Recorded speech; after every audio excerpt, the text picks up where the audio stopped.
আসসালামু আলাইকুম রহমতুল্লাহি ওয়া বারাকাতুহু। ইন্নাল হামদুলিল্লাহ। সম্মানিত দেশবাসী ভাই ও বোনেরা, কেমন আছেন? আলহামদুলিল্লাহ, আপনাদের দোয়ায় ভালো আছি। আজ শাওয়াল মাসের 3 তারিখ।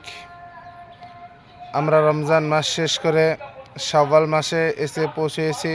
শুকরিয়া আলহামদুলিল্লাহ। শাওয়াল মাসে রাসূল সাল্লাল্লাহু আলাইহি ওয়াসাল্লাম ইরশাদ করেন, মান সামা রমাদান সুম্মা আতবাআহু সিত্তাম মিন শাওয়াল, যে ব্যক্তি শাওয়াল মাসে রমজানের রোজা রাখা শেষ করে শাওয়াল মাসে 6টি রোজা রাখে, সে যেন সারা বছর রোজা রাখার সওয়াব তার আমলনামায় দেওয়া হবে। সুবহানাল্লাহ। সকলে ভিডিওটি শেয়ার করে ছড়িয়ে দিন। যে সমস্ত ভাই বোনেরা এখনও নিয়ত করে ফেলেছেন শাওয়ালে রোজা রাখবেন, নিয়ত করেননি, সকলেই নিয়ত করে ফেলুন।